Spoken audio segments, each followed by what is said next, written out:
Welcome everybody to Forza Horizon 4, and today we're taking a look at the 2008 BMW Z3 M Coupé. Now this is part of the first generation Z4 that was produced between 2002 and 2008, succeeding the Z8, the Z3 and the Z1. And this M version was introduced in 2006, also lasting until 2008.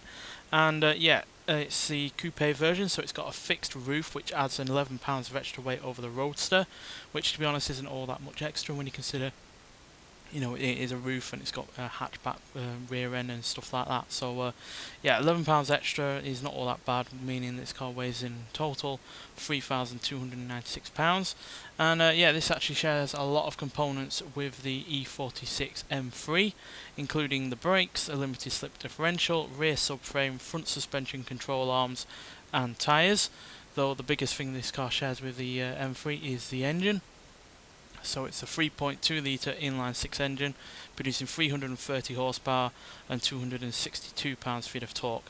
Now unfortunately that is the American spec, so in Europe and Asia and the like you actually get 338 horsepower and 269 pounds-feet of torque. So yeah, it would have been nice for that extra little bit of horsepower to offset the extra weight that this car has, not just over the Roadster but also its predecessor, the Z3, because this weighs 126 pounds extra. So yeah, it's a bit unfortunate that it doesn't have that extra bit of power to help with that extra weight, but yeah, that's still 15 horsepower more than the Z3, and yeah, 11 pounds-feet of torque more as well in the American spec. So still a reasonable amount of extra horsepower over that older version of the older Roadster and Coupe. And yeah, it's generally really rather nice in here.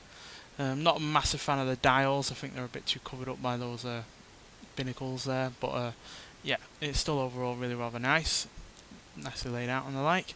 And yeah, it's also, because it is the coupe version, it's got a decent sized boot as well, as you can see. So yeah, if you're after a practical sports car, then this version is the one you're going to want to go for. But again, like the Z3 M Coupe, I don't think the looks of this are as good as the Roadster, though overall I do find this to be better looking than the Z3 M. So yeah, overall an improvement in terms of looks.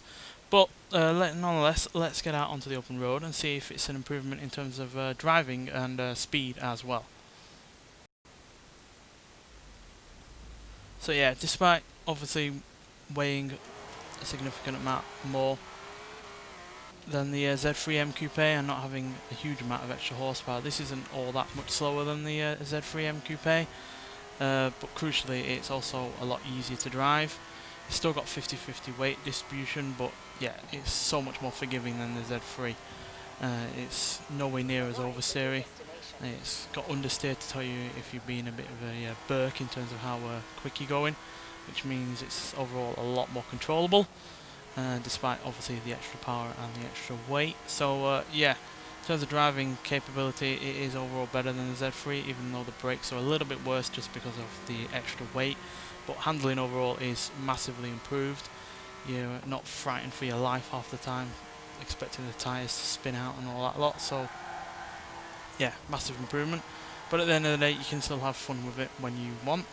And yeah, it's still a reasonably quick car despite being slightly slower than the Z3, though whether or not the European spec is as quick or quicker, well, I don't know because I don't have the figures. But yeah, 0 to 60 nonetheless still takes only 4.9 seconds, 0 to 112.2 seconds, and unlimited it will go up to a top speed of 176 miles an hour.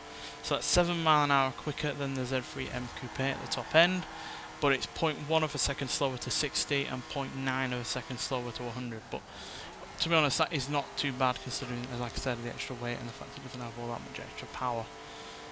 But it would be nice to see what the more powerful European spec can do in comparison to this and the Z3.